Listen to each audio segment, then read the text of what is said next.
Welcome to room in Ireland. So basically ये video हम उन बच्चों के लिए बना रहे हैं जो लोग सितंबर इनटेक में आ रहे हैं। सो होपफुली सबका वीज़ा सक्सेसफुली हो गया होगा, कुछ बच्चों का रहता भी होगा।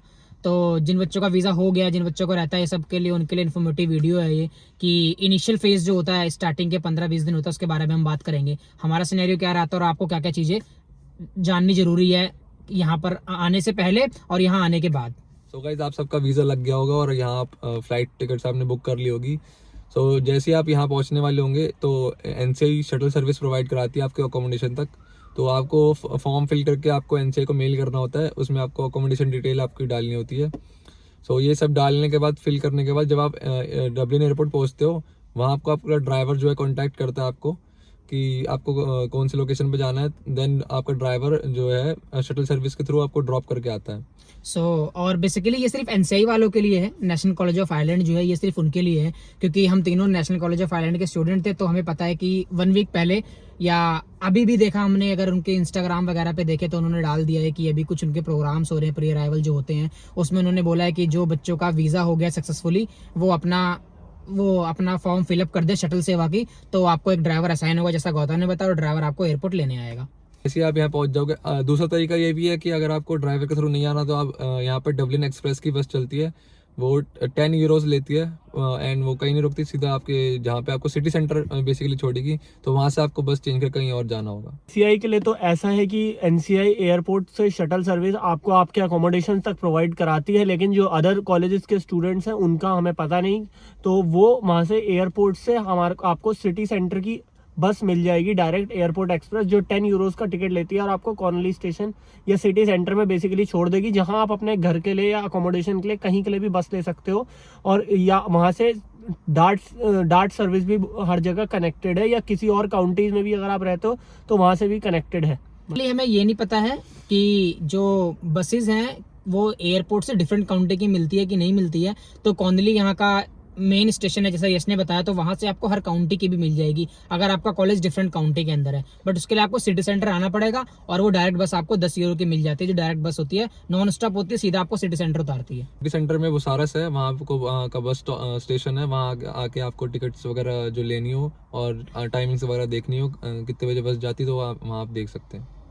अब तक का तो ये था कि अब मान लो आप डब्लिन सिटी सेंटर आ गए हो, तो इसके बाद क्या करना है। तो इसके बाद आपका जो अकोमोडेशन आपने जो टेम्परेरी लेके आए होगे वहाँ जाओगे।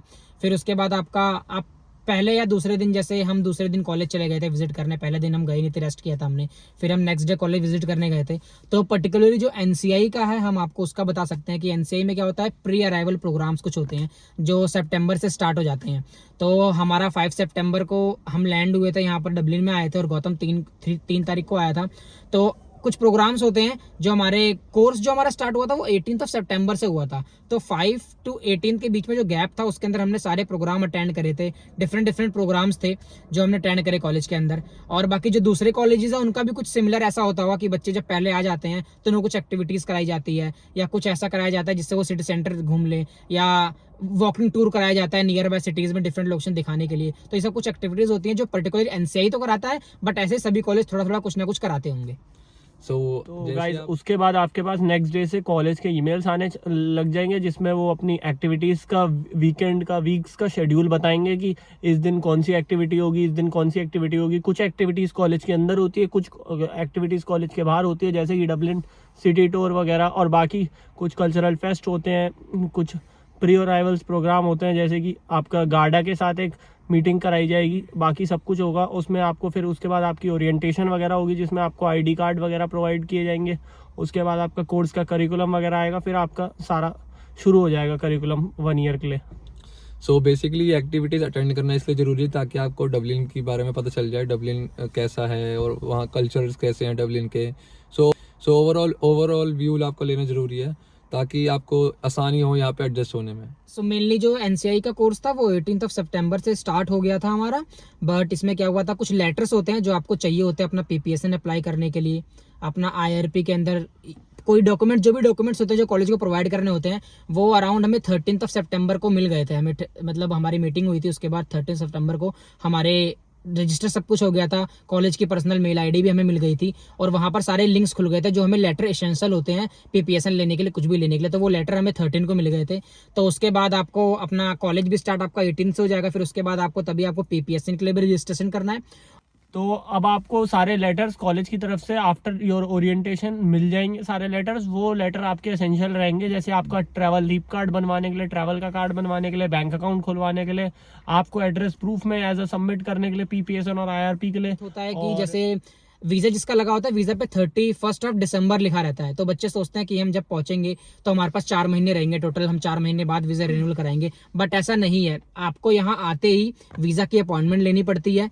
स्टैम्प 2 के लिए, स्टैम्प 2 पे आप आए होते हो, अपॉइंटमेंट लेने के बाद आपको फिजिकल कॉपी चाहिए होती है, IRP रजिस्ट्रेशन होता है, वो आपको तुरंत कराना पड़ता है यहाँ आने के। उसमें वीजा जो आपका उसके ऊपर पासपोर्ट के ऊपर लगा है वो आपका वैलिड नहीं होता है, मतलब वैलिड तो होता है बट उसका आप वेट नहीं कर सकते, उससे पहले आपको रिन्यूअल कराना पड़ता है। और जो वो आपको मिलता है वो पूरे 1 साल के लिए मिलता है। तो वो आपको सपोज आप यहाँ पर आए, आपने अक्टूबर में अपॉइंटमेंट ले ली और अक्टूबर में आपने पेमेंट दे दी अपने स्टैम्प की, जो आपको 300 यूरोज देने हैं। तो उसके बाद क्या होगा, फिर आपको वो वीजा आपको पूरे 1 साल का मिलेगा, वो आपको 31 दिसंबर में एंड होगा नेक्स्ट ईयर। तो पूरे 1 साल के लिए मिलता है वो। सो ये डॉक्यूमेंट्स बनाना बहुत ज़रूरी है ताकि आप अपना यहाँ पर रह पाओ और पार्ट टाइम वगैरह ढूंढ पाओ। सो आपको बैंक अकाउंट खुलवाने के लिए यहाँ पे अपॉइंटमेंट लेनी पड़ती है, एंड ऑफलाइन अगर आप लेने जाओगे तो बहुत टाइम लगेगा। इससे अच्छा आप ऑनलाइन लो, एंड ऑनलाइन आपके डॉक्यूमेंट वेरिफिकेशन होंगे, वो वीडियो कॉल पे डॉक्यूमेंट वेरिफिकेशन करते हैं। देन वो जो आपका अकाउंट है वो खुल जाता है विद इन 1 वीक। देन आपका कार्ड वगैरह, ATM कार्ड वगैरह सब घर पे आ जाता है। तो ये कुछ बेसिकली कुछ सिनेरियो थे जो हमने आपके साथ बता दिए।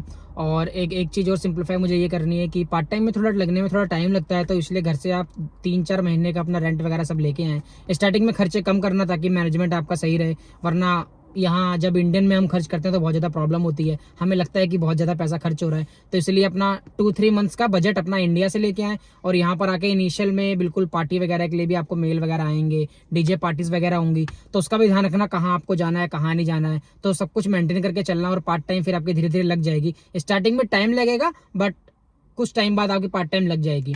और जिन बच्चों को सिक्योरिटी में इंटरेस्टेड होगा, और तो सिक्योरिटी के आते ही आप अपॉइंटमेंट लेना, क्लासेस के लिए ले लेना, उसमें पैसे लगते हैं 200-300 यूरो लगते हैं, बट आप आते ही बुक कर लोगे तो क्या होगा कि कंफर्मेशन हो जाएगी कि 3 मंथ्स बाद जब आपका लाइसेंस आ जाएगा तो आपको सिक्योरिटी का काम तो मिल ही जाएगा यहाँ पर। और मनी मैनेजमेंट का अगर आपको करनी है तो उसके लिए आप 2 यूज़फुल ऐप बताता हूँ, स्प्लिटवाइज and money manager.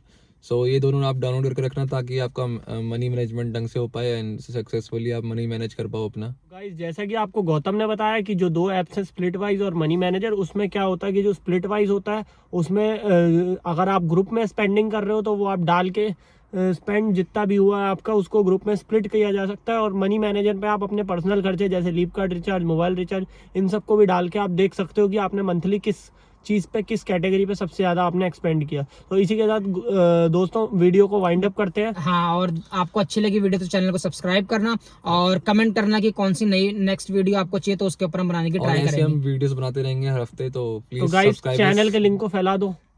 Thank you guys, thank you guys, see you, bye.